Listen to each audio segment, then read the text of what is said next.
Hari ini saya bicara tentang Yesus naik ke surga menyediakan tempat bagi kita. Saudara, kisah para rasul ini di ayat pertama, di ayat 6 sampai yang ke-8.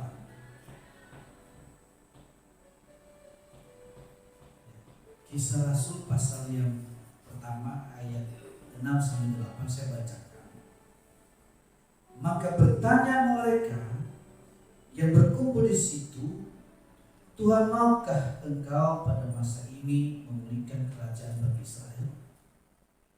Jawabnya, engkau tidak perlu mengetahui masa dan waktu yang ditetapkan Bapa sendiri menurut kuasa. Tetapi kamu akan menerima kuasa kalau Roh Kudus turun ke atas kamu, dan kamu akan menjadi saksiku di Yerusalem dan di seluruh Yudea dan Samaria dan sampai ke ujung bumi. Jadi alasan pertama kenapa Tuhan Yesus disalibkan, ditolak, oleh karena kenyataan tidak seperti yang dibayangkan oleh orang Israel. Bahkan ketika Yesus bangkit pun, murid-muridnya pun juga berharap Yesus menjadi raja secara lahiriah. Karena pada waktu itu Israel sedang dijajah oleh Romawi dan mereka bayar pajak dengan luar biasa besarnya, dan mereka tidak bisa bertindak atau mengambil kebijakan di negaranya tanpa seizin daripada Romawi pada waktu itu, ya. Dan hancurnya juga Yerusalem yang menyebabkan juga Israel hilang di peta zaman oleh karena kejahatan, kekejaman yang dilakukan Romawi pada waktu itu, yakni Raja Tirus.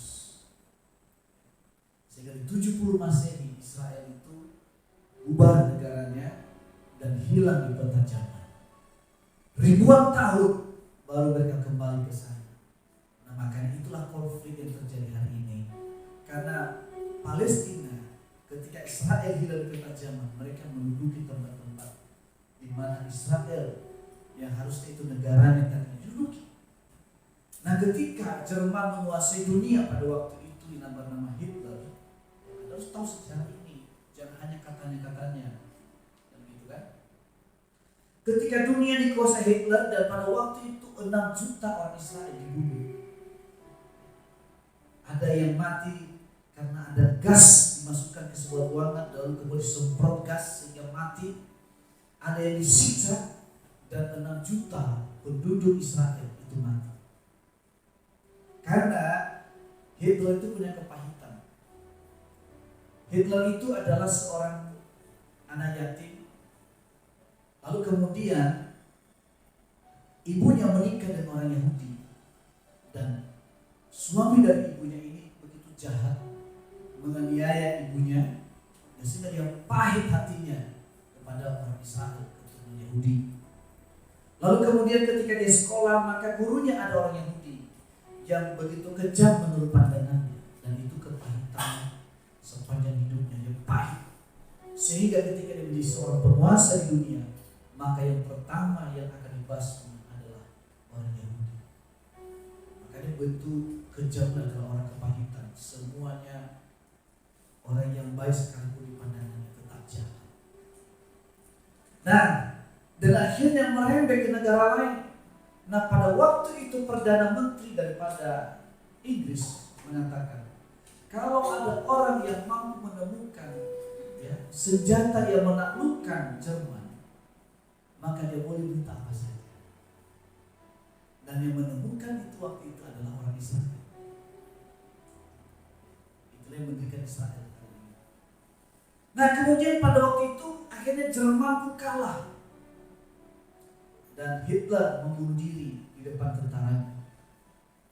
Lalu janji daripada Perdana Menteri ini dia tepati dan dia bertanya, Anda minta apa? Dan saya lupa namanya, orang Israel mengatakan, kami rindu kembali ke tanah air kami di Palestina.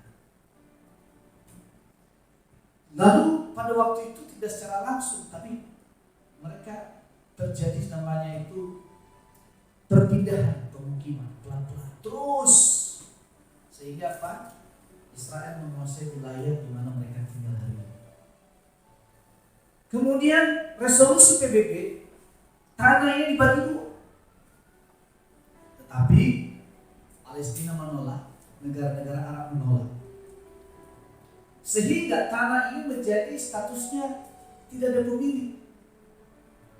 Karena PBB mengatakan harus dibagi dua, tapi ditolak. Sehingga statusnya itu ya gak ada pemilik. Nah, Israel pintar, bodoh amat. Saya deklarasikan kemerdekaan, kamu terima atau tidak itu urusan. Dia merdeka. Lalu kemudian terjadi koalisi negara Arab pada waktu itu. Dan waktu bersama-sama mereka serang Israel. Dan semua negara Arab itu termasuk Arab Saudi, Yordania, Palestina, Syria, Mesir, dan setelah itu lupa.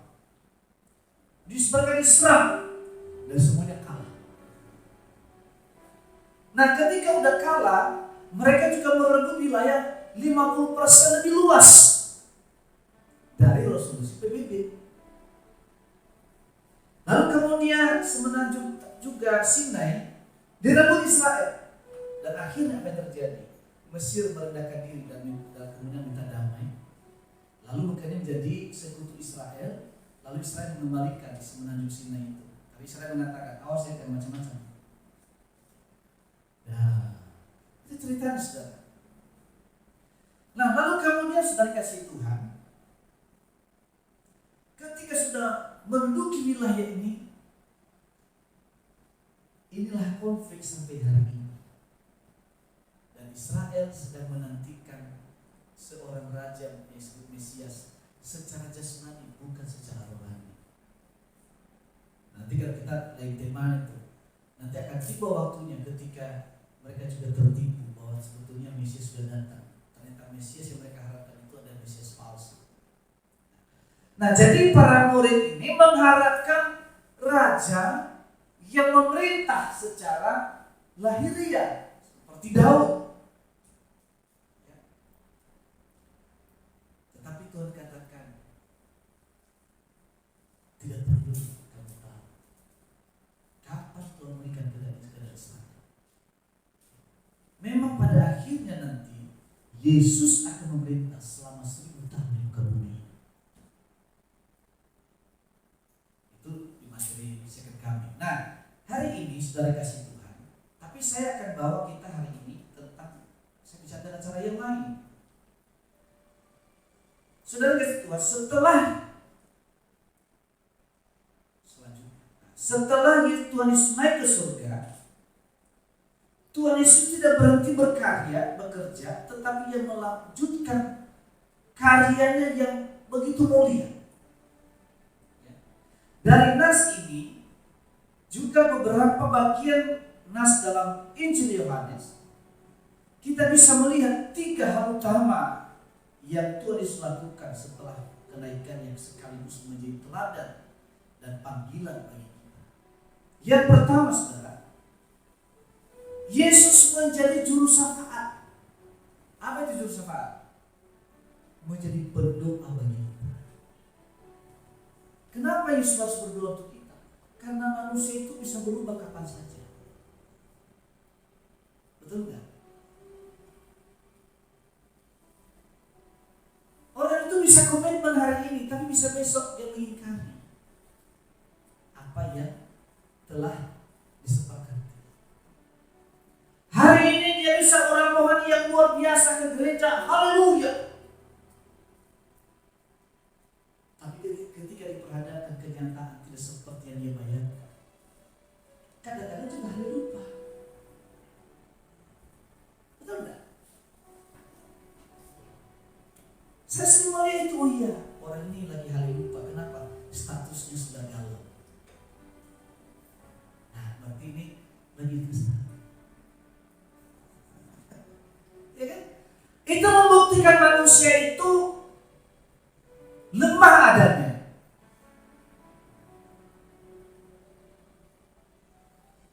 agak sulit memegang apa yang telah dijanjikan. Kalau manusia itu bisa dipegang omongannya, saya percaya tidak pernah ada perceraian di dunia ini.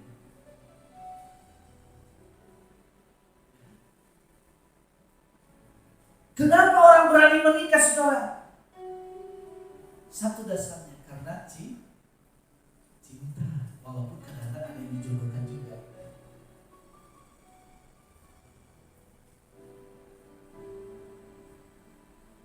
Saudara, kadang-kadang orang itu dalam kesusahan, dia bisa unity dengan pasangannya. Bisa makan sepiring berdua. Bisa hanya makan, ya mungkin hanya nasi bungkus tanpa lauk, hanya pakai garam saja. Bisa. Tapi kebanyakan manusia ketika dia sukses, dia berubah.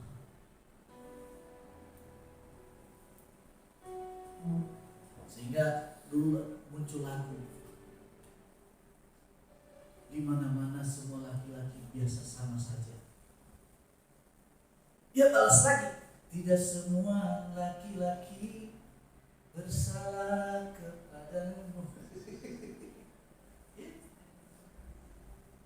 Nah, makanya dikatakan Yesus menjadi juru syafaat bagi kita untuk mendoakan kita supaya saya kuat. Ya. Karena gimana pun kita ini masing-masing punya latar belakang. Latar belakang pemarah, karakter amarah itu masih ada dalam dirinya. Karakter pemalas dalam diri masih ada karakter pemalas. Karakter pemilu masih ada benih itu. Karakter tukang main judi masih ada benih itu. Maka kita butuh kekuatan dari Tuhan. Maka terus berdoa untuk kita. Amin. Amin. Ketika orang Israel keluar dari tanah Mesir, satu hal kedua mereka keluar dari Mesir karena mereka diperbudak, saudara. Ketika mereka sampai ke padang gurun, mereka bebas dari perbudakan. Mereka selalu ingin kembali ke Mesir. Kenapa? Karena mereka pengen makan. Aduh, kenapa? Di padang gurun ini hanya makan mana saja. Bosan. Sedangkan di Mesir ada bawang merah, ada bawang pre, dan segala bawang yang lainnya. Ingin dong kembali ke sana. Itu manusia. Padahal tadinya pengen keluar kan?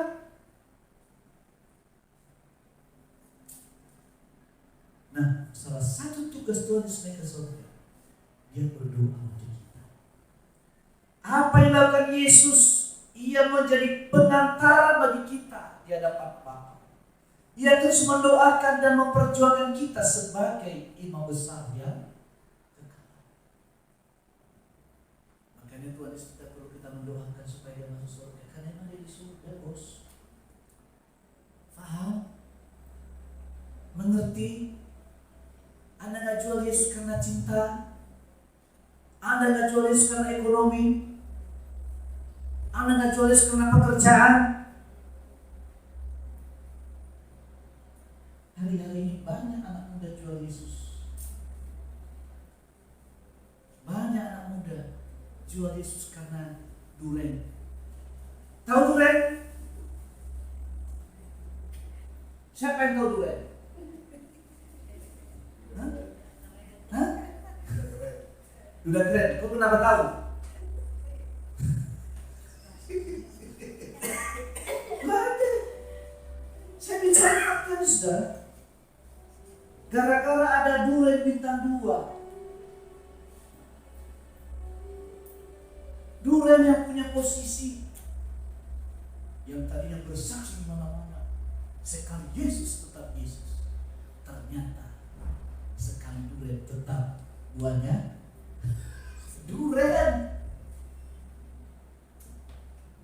Saudara, maaf ya, saya tidak anti dengan kesaksian-kesaksian para artis, saya enggak.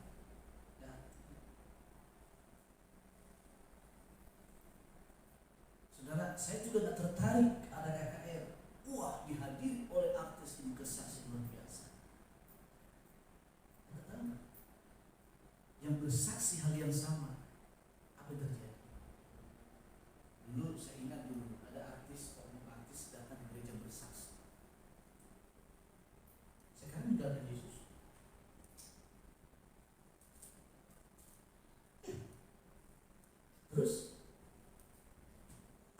saudara, seorang artis, waktu itu saya kagum kesaksian. Akhirnya yang terjadi, bercerai juga.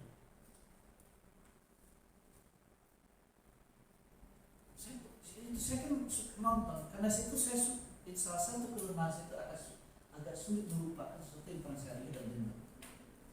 Nah pada waktu itu ada seorang yang, dulu saya tak kenal Tuhan, saya ateis, tapi sekarang hidup saya sampai selama-lamanya saya ikut Yesus.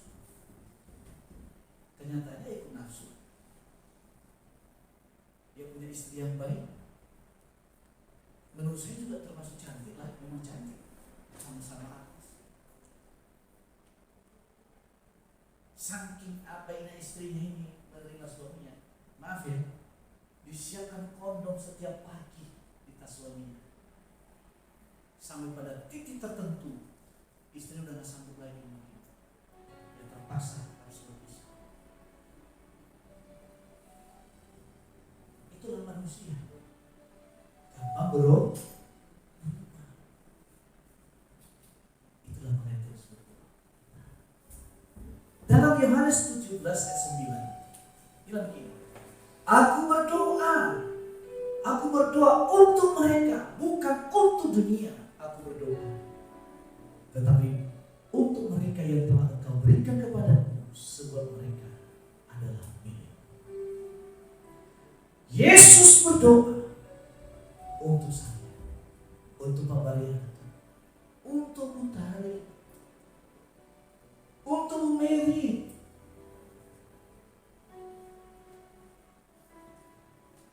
untuk Pak Edward, yang kadang-kadang baik, yang kadang-kadang bisa berubah.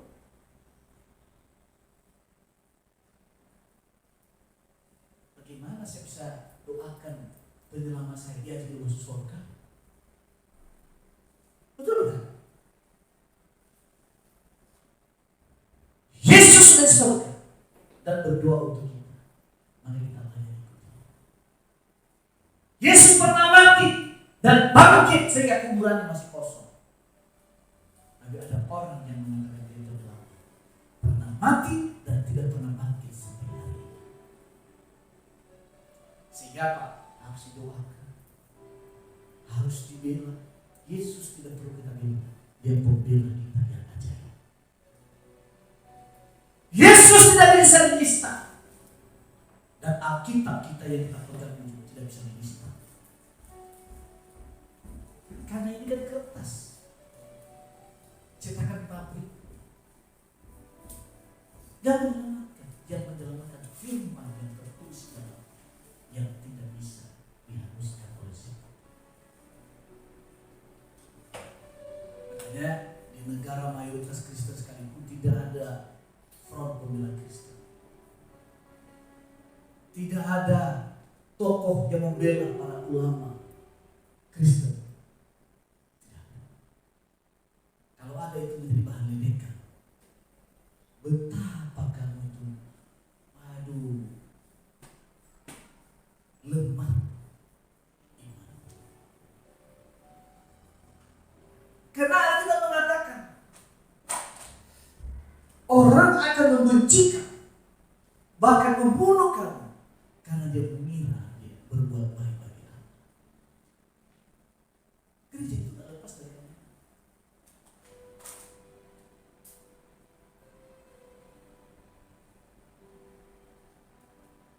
Yesus berdoa untuk kita, karena dalam dunia ini kita membutuhkannya, supaya kita tetap. Kemudian Tuhan Yesus teladan bagi kita, dan kita dipanggil untuk menjadi pendoa bagi orang lain, sebagaimana Yesus berdoa bagi murid-murid. Inilah alasannya kenapa seorang hamba Tuhan, seorang gembala mendoakan terus. Tapi ingat baik-baik, tidak cukup hanya mendoakan. Saya mendoakan saudara, Anda juga harus mendoakan saya. Anda harus mendoakan juga saudara, keluarga, orang lain tetanggamu, harus Anda berdoa bagi mereka. Kita tidak hidup untuk diri kita sendiri, pokoknya saya. Berdoa bagi gereja, bangsa, orang-orang yang belum mengenal Kristus.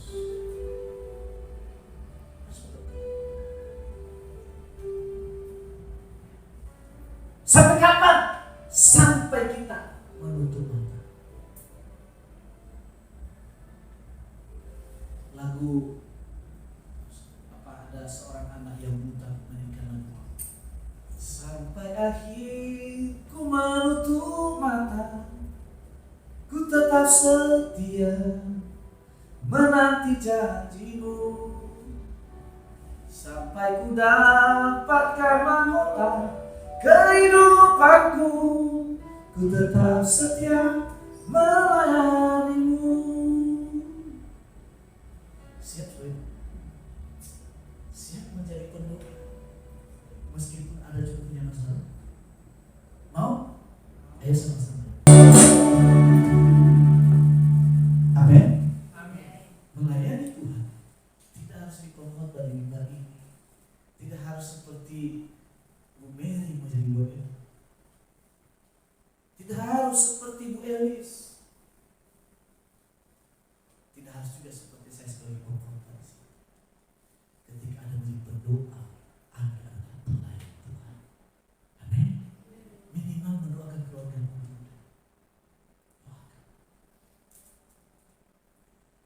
Meskipun anakmu brengsek dalam pandangan manusia, bahkan lebih sulit untuk dimaafkan. Tapi kalau anak berdoa, pada waktunya dia akan berubah dan akan terkabul-kabul. Amin. Ada seorang ibu saudara, dia punya anak cacat. Dari lahir cacat. Tidak tahu penyebabnya apa, pokoknya cacat. Dia punya anak perempuan. Namanya Hana. Setiap pagi ibu yang berdoa, Tuhan aku percaya Hana tidak sakit, tidak cacat, dia normal. Oleh karena kuasa dan mukjizat.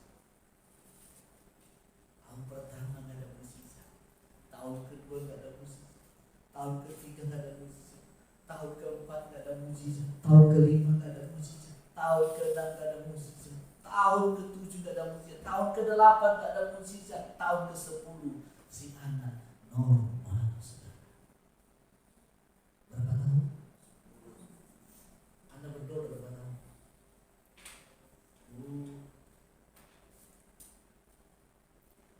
Untungnya udah berapa tahun berdoa Bu? Menunggu janji Tuhan mukjizat. Sudah berapa tahun berdoa? Ada tahun 2015.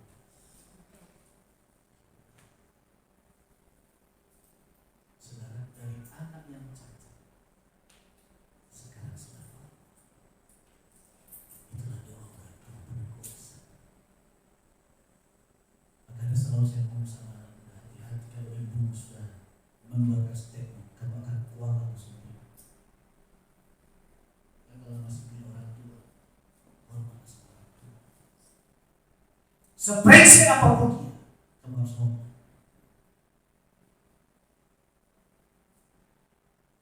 Selalu saya ingatkan sama anak-anak saya juga.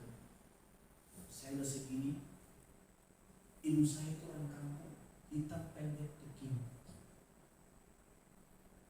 Udah keriput, udah hampir 8 bulan begini. Tapi masih saya hormati. Mungkin saya lebih pintar dari beliau karena dia tahu.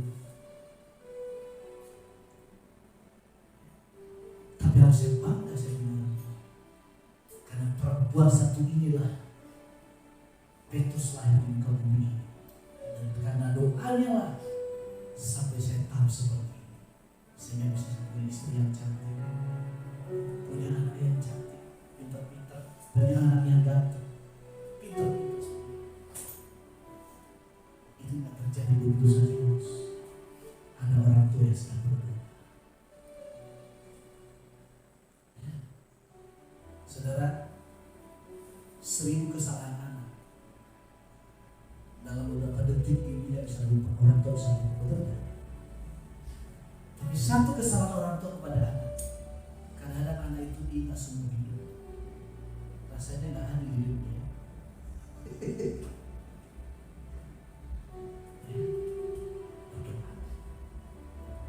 Kasih Yesus sungguh indah di dalam hidupku ini, sungguh manis sekali manis bersama Yesus. Yesus sama Yesus, pujilah Dia,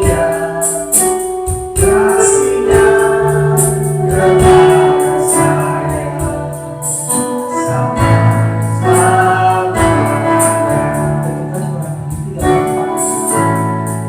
kepada saya sama-sama. Kasih Yesus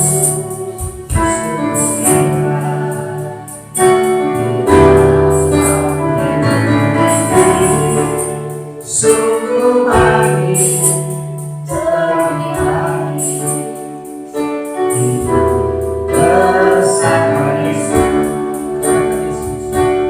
Yesus nama Yesus, pujilah Dia, kasih-Nya kepada saya sama-sama.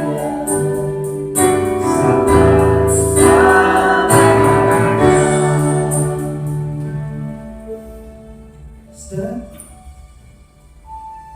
yang kedua, Yesus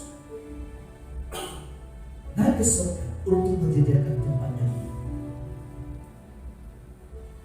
Ia mempersiapkan tempat bagi kita dalam kerajaan surga. Kenaikan yang menjamin bahwa surga adalah tujuan akhir orang percaya. Ada jaminan. Meskipun banyak orang Kristen yang jadi batu sandungan, saudara.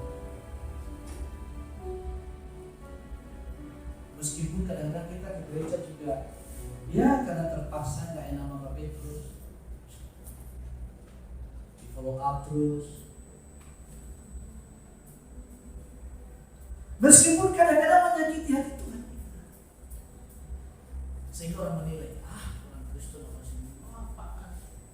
Ke gereja sih ke gereja. Tapi Tuhan katakan, tubuh itu saya mati sama orang brengsek.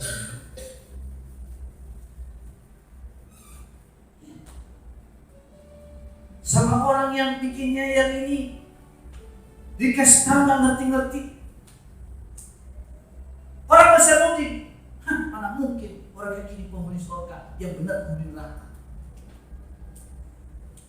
Tapi Tuhan katakan, untuk itulah saya mati. Untuk orang yang seperti ini, yang dicibir orang. Sampah masyarakat inilah, untuk dia saya mati. Yang tidak berharga di mata dunia, tapi Tuhan katakan, dia berharga di mataku. Sehingga apa? Dia menyediakan tempat untuk kita semua. Jadi berbahagialah kita di sini, penghuni surga ini. Amin. Amin, penghuni surga. Coba kanan kiri kamu penghuni surga ya. Coba kamu penghuni surga. Tanya balik, kamu yakin? Yakin penghuni surga? Harus yakin karena memang Yesus menjamin itu. Yohanes 14:3 dikatakan, jangan gelisah hatimu. Percayalah kepada Aku. Percayalah juga kepada Aku. Ada percaya? Mau surga? Ragu-ragu. Siapa yang percaya dia pas mau surga? Angkat tangan. Yang percaya?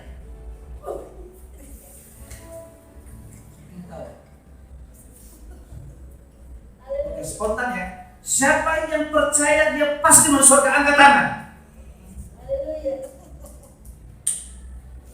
Kau percaya mau surga?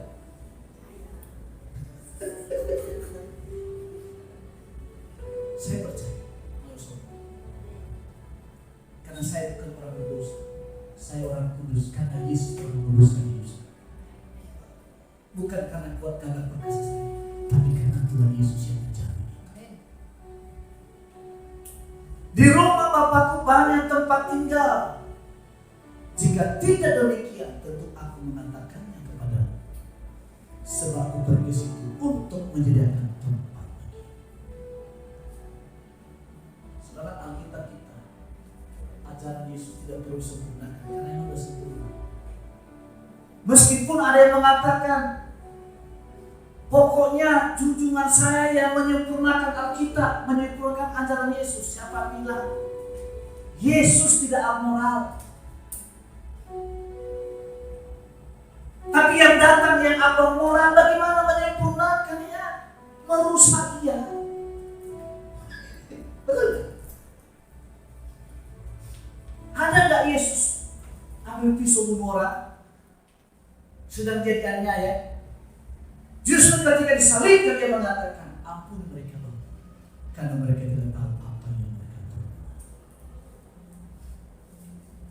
Yesus pernah mengatakan, pergilah kamu, Bu Mary, bunuhlah 5 orang. Tapi justru dikatakan, kalau ada yang menampak pipi kiri, berikan juga pipi sini, besar tambah.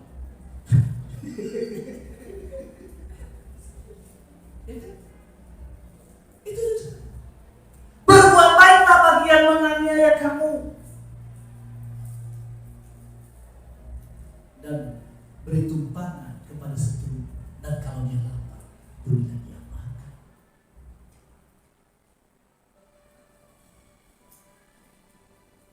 Yang lain-lain apa? Siapa yang menyempurnakan? Ajaran yang mana yang mengasihi musuh? Meskipun ada klaim-klaim, pokoknya junjungan saya yang menyempurnakan Alkitab, menyempurnakan ajaran Yesus. Apa yang disempurnakan bos? Dari buahnya lah ketahuan pohon itu pohon apa. Kalau bijinya mangga, tumbuhnya juga batangnya mangga, daunnya juga daun mangga, bunganya mangga, rasanya juga begitu dicicipi, tentu saja bukan rasa pisang ambon. Tapi aneh dan ajaib, kalau misalnya bijinya biji mangga, batangnya batang rambutan, daunnya daun pisang, buahnya buah anggur, begitu dicicipi rasa apel malam. Itu ajaib. Jadi kalau bang mangga tetap buahnya, dan apabila aku telah pergi ke situ dan telah menyediakan tempat bagi, aku akan datang kembali dan bawa kamu ke tempatku, supaya di tempat di mana aku berada, kamu berada. Amin. Biar kita jelek di mata manusia, tapi kita keren di mata Allah. Biar kamu miskin di hadapan manusia, status sosial tidak dianggap, tapi di dalam dirimu ada benih kerajaan, engkau anak raja. Itu dia. Jangan suka hina-hina orang, karena dari kita nggak tahu hidupnya sudah. Hari ini bisa geber, besok dia menjadi raja. Siapa yang tahu Jokowi bisa jadi presiden? Anak gembel ya, orang tuanya di pinggir sungai, makan aja susah, anak tukang kayu, jadi presiden. 2 kali Prabowo nangis darah kalah mundur. Iya kan? Kita harus jujur. Walaupun pada akhirnya Prabowo juga naik karena dukungan beliau kan, karena merendahkan diri. Belum selesai, anaknya di wapres. Meskipun orang mengatakan dinasti, mau dinasti kan nggak ada urusan. Mau etika kek, semua juga yang mencalonkan diri jadi presiden itu nggak ada etikanya juga, betul nggak? Betul nggak? Kalau kita tahu siapa yang punya etika jadi presiden sih? tahun 2004, pada waktu itu Presiden Megawati mencalonkan diri presiden kan, untuk yang kedua. Lalu kemudian ada yang merasa dikhianati dan menjadi korban pada waktu itu, sehingga mengundurkan diri di Kementerian Menko Polhukam pada waktu itu. Dan kondisi kampanye akhirnya goncanglah pemerintahan Megawati. Dan akhirnya jadi presiden yang bernama siapa? Ya itu titik. Ya, merasa korban kan? Sehingga Pak, waktu itu Bung Mates mengatakan, Anda ini jenderal tapi kekanak-kanakan. Itu masih ada itu dia Pak. Bisa di digital masih ada. Pertanyaan saya, punya etika enggak? Saya nggak punya etika juga.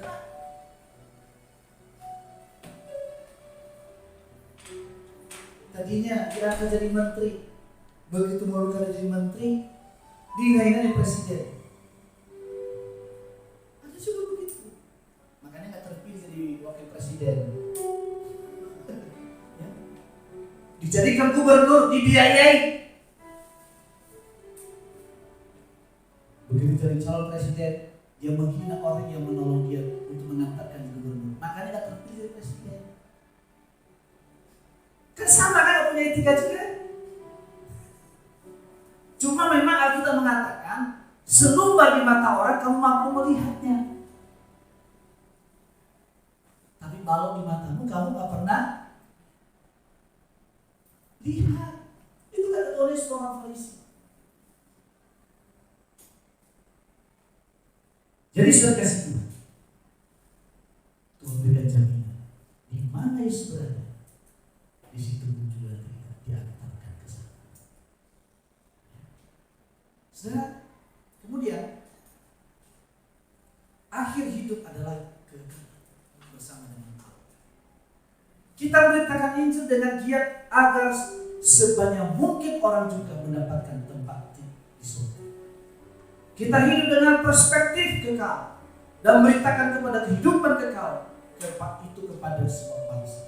Saudara, saya senang apologet muda.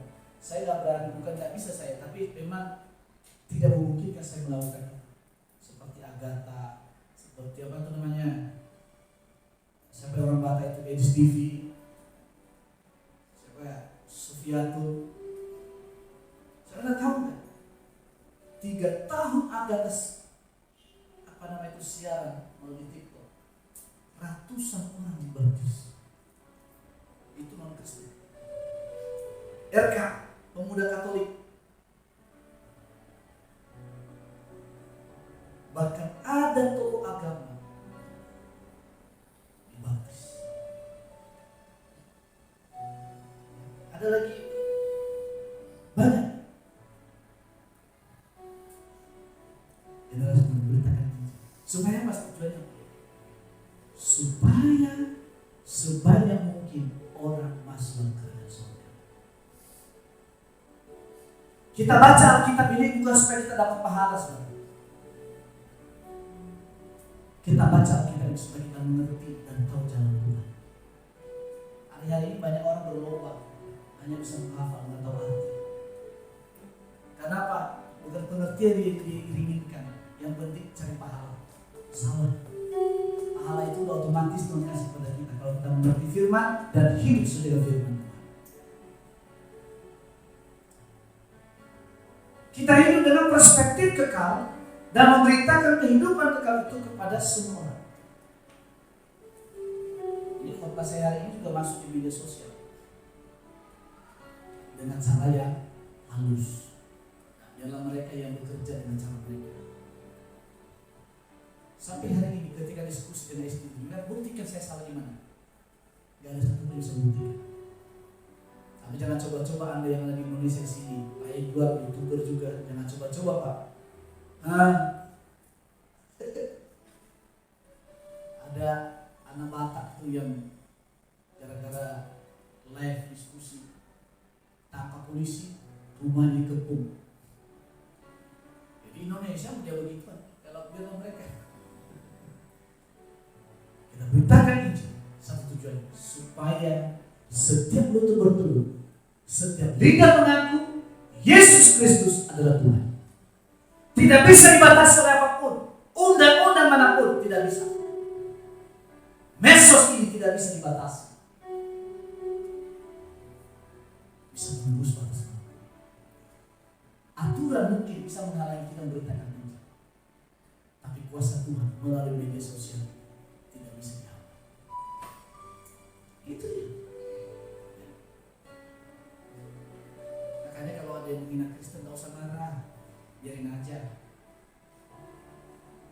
Banyak kok yang hina Kristen, malaikat Tuhan sendiri nampelin dia. Ya? Masih ingat kan yang ketuti Alkitab itu? Ya, dia deh dalam 1 bulan ke depan, kalau Tuhan itu bisa nggak matiin saya? Tuhan nggak matiin langsung sih, stroke. Dan sekarang udah mati. Tahu mati?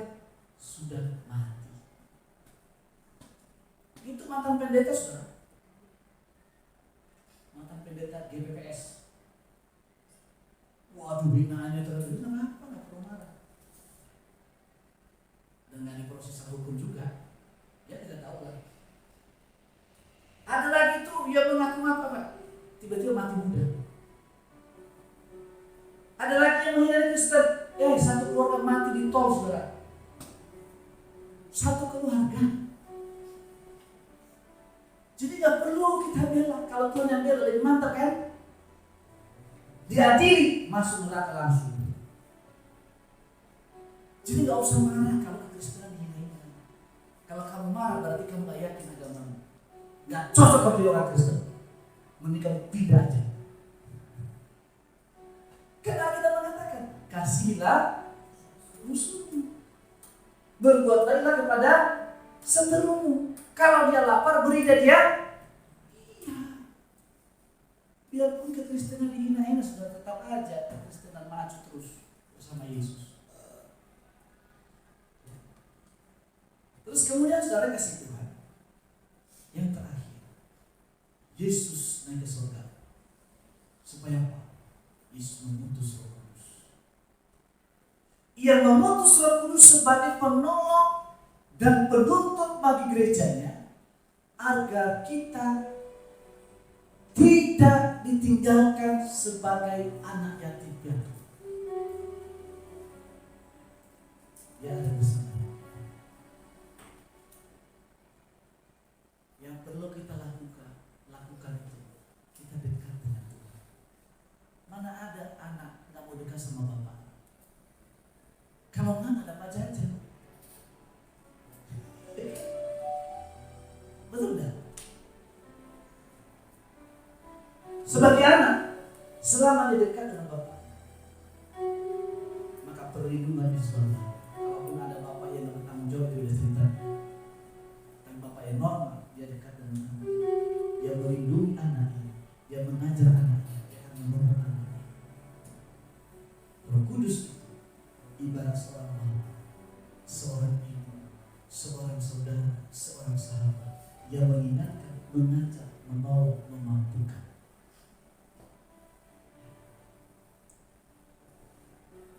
Nanti saudara, waktu yang lalu saya itu bergumul dengan orang. Saya terus terang kalau Tuhan berbicara ke saya takut. Salah satu yang saya takut, bagaimana kalau nggak benar Tuhan? Kurang lebih 1 bulan yang lalu, 1 atau 2 minggu yang lalu, saya itu tiba-tiba saya menjemput Chelsea. Saya lagi duduk di depan Leicester. Tiba-tiba ternyata saya ketemu seseorang, wajah seseorang.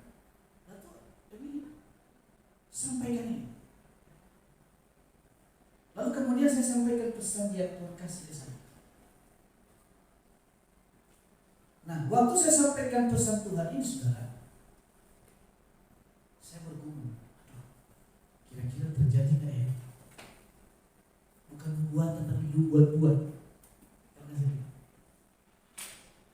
Akhirnya, oke, saya kirim. Tuhan bicara kepada saya seperti ini. Saya dihubungi. Kemarin baru berhasil dihubungi saya.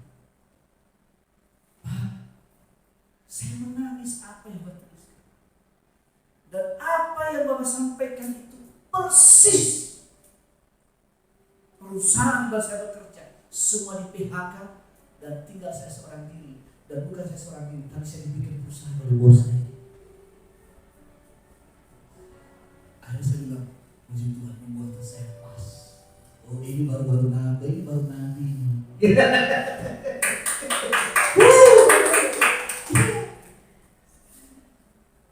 Inilah fungsi Roh Kudus. Ini tugas Roh Kudus mengajar kita, memperlihatkan kita apa yang terjadi di waktu yang akan datang. Tapi saya bilang lagi, jangan coba-coba tiru ya gaya saya. Ya, itu saya kumpulkan saudara. Saya takut kalau nggak terjadi gimana. Sama seperti waktu saya sampaikan sama Elisabeth, Nabi udah lama. Saya takut jujur secara psikologi.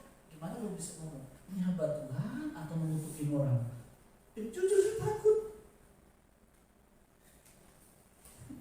2 kali saya sampaikan, baik di rumah sakit, di rumah, saya jujur secara psikologi saya takut Bu Elisabeth.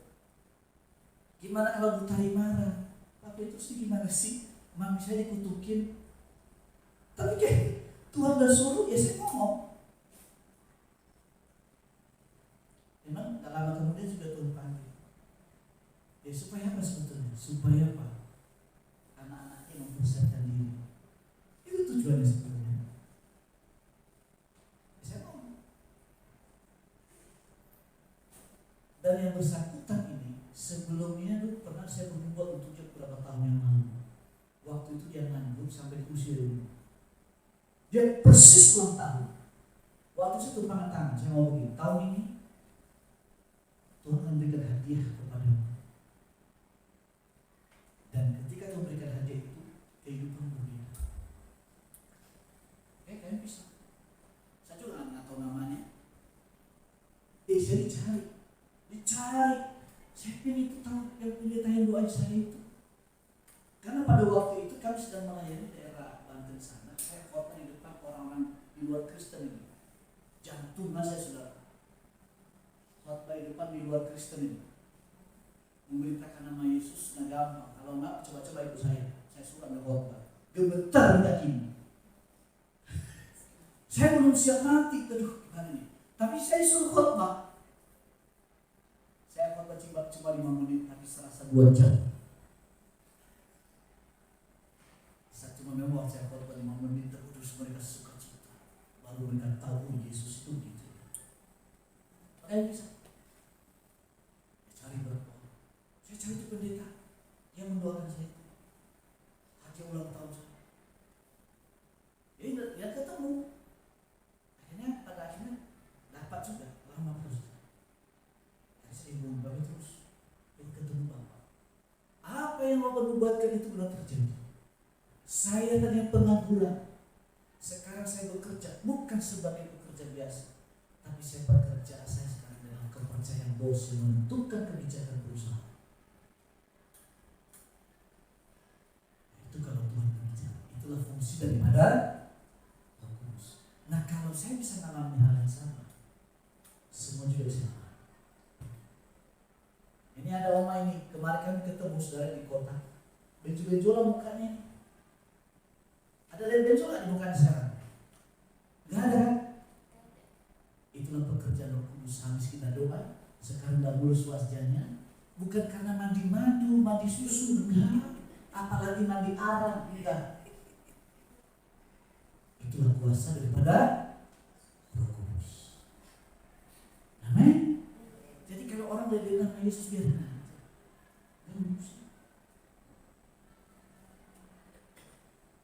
Baju-baju saya lihat sekarang di sini udah mulus. Kalau pakai pengawet jadi anak gadis.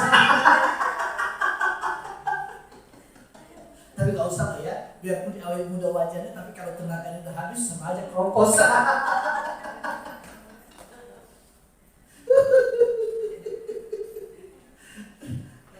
Jadi sekali kasih kalau Roh Kudus memenuhi kita, Anda akan mengalami hal yang seperti ini. Saya bersaksi deh. Kan kita kan ini kan hanya sewa hari Minggu kan. Tapi sama mau sama boleh. Gak mungkin kita tak mengadakan ibadah kenaikan. Di mana-mana gereja ibadah kenaikan Yesus itu ada. Tapi boleh ngomong, saya nggak punya duit. Duit di gereja juga udah. Kan terus sponsor dulu. Pokoknya harus laksanakan. Atau sendiri kan boleh. Aduh, gimana pembayarannya Pak? Gimana nih? Kita harus sewa ini. Udah nggak usah khawatir. Sekarang saya keluar dulu. Dan setelah saya mau, saya keluar. Benar, berkata ada, saya transfer dulu 550 bulan. Oh masih kurang? Oke, besok ketemu saya orang. Ketemu siapa sih? Saya nggak tahu. Nggak tahu saya siapa. Ini antara iman dan nekat. Sekali lagi jangan tiru-tiru ya. Nanti Pak Barlianto mau sama Mary kayak gitu, pulang-pulang saya terkenal begini. Orang lagi tagihan ada main gitu aja bercanda. Dan ini bukan sekali pertama boleh saya alami seperti ini. Makanya jangan mendoakan anak dapat pendeta, nanti pusing aja. Kalau punya anak jadi pusing, karena bahasa iman kan. Oke, kami kemarin sosialisasi tempat di tempat sekolahnya secara Stephen. Ya ketemu saya dengan orang persis sesuai kebutuhan kita hari ini. Dan tidak ada hutang. Amin. Amin. Jadi Bung Ani nggak usah pulang kampung. Taklukkan kota Jakarta dengan iman.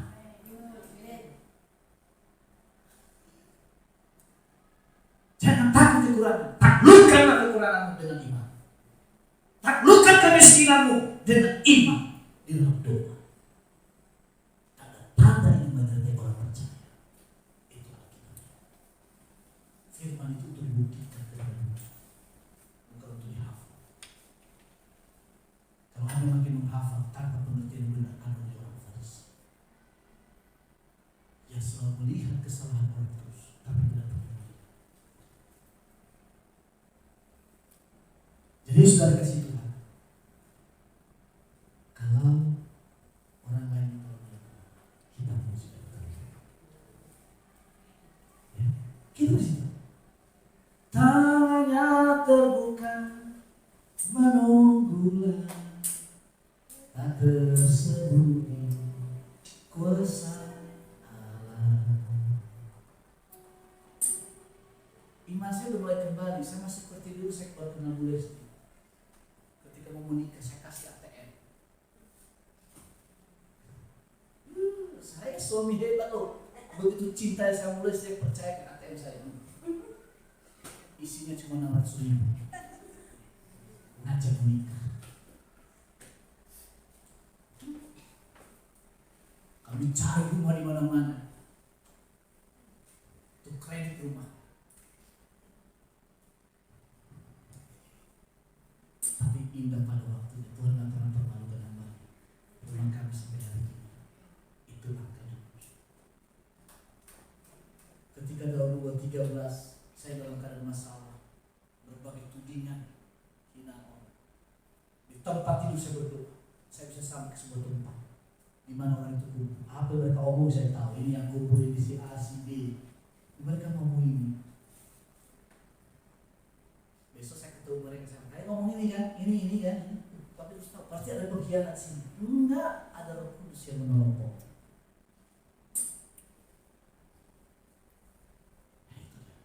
Jadi saudara kasih Tuhan akan kasih.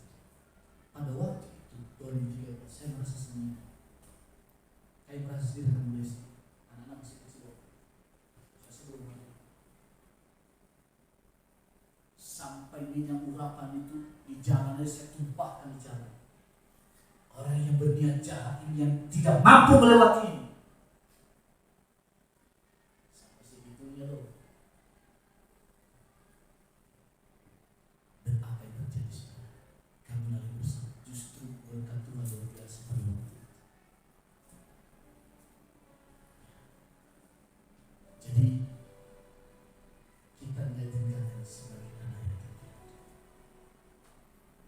Jangan Jangan merasa sendiri. Jangan pernah minder karena ekonomi. Jangan merasa minder karena status sosial. Harus percaya. Walaupun saya sering meledekin anak, Papa itu percaya diri banget. Jangan langsung itu. Kalau saya nggak percaya diri, nggak sampai ke tahap ini. Ya kan? Kalau saya nggak percaya diri, Bu Lesti nggak berani dekat dengan saya dulu. Tapi karena percaya diri, ternyata pria satu ini boleh juga lah. Iya. Nah, itu Bung Andi harus belajar percaya diri. Iya, harus punya kepercayaan diri. Bagi saya masalah dia nggak suka bodo amat. Halo, ada pertanyaan nggak? Beres. Dan dia bisa.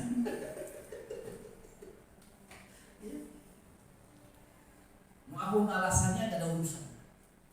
Itu yang percaya.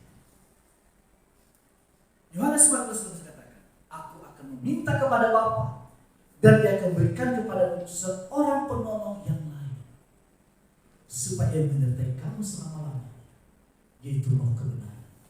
Dunia tidak menerima Dia, sebab dunia tidak melihat Dia dan tidak mengenal Dia. Tetapi kamu mengenal Dia, sebab Dia menyertai kamu dan akan diam di dalam kamu. Aku tidak akan meninggalkan kamu sebagai yatim piatu. Aku datang kembali kepada Roh Kudus itu ada di dalam diri kita. Berdiamlah. Haleluya. Saudara, berkali-kali Tuhan selamatkan saya. Saya pernah diajak di restoran. Makan nih. Saya kan paling senang makan kepala ikan kakap. Maklumlah orang Nias ini kan senang ikan. Dan lebih di laut. Makan ini masih panas. Habis berdoa dalam nama Yesus kami akan menikmati berkat. Di piring saya di tempat ikan itu, ini lagi beruap ini tanah panas, belatung semua. Jadi saya makan, ada sesuatu yang ada di sini. Kita tidak tahu apakah disantet, apakah dia tidak ngerti. Satu ketika kalian makan bakso, mana ada bakso yang dingin? Ada nggak bakso yang dingin? Siapa yang suka bikin bakso di sini? Ini baksonya lagi panas bagi kamu di dalam. Selesai itu saudara belatung.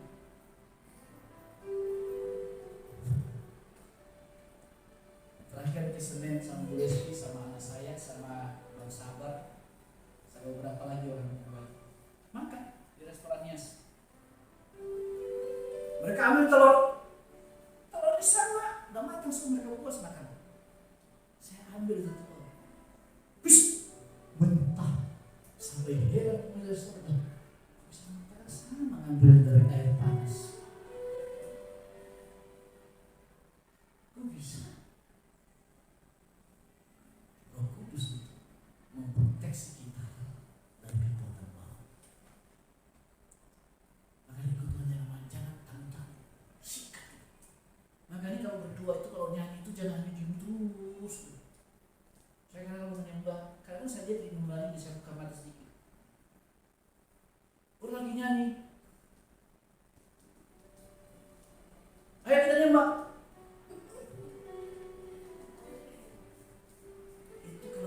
Sama kayak orang bersemedi itu dalam gua cocoknya.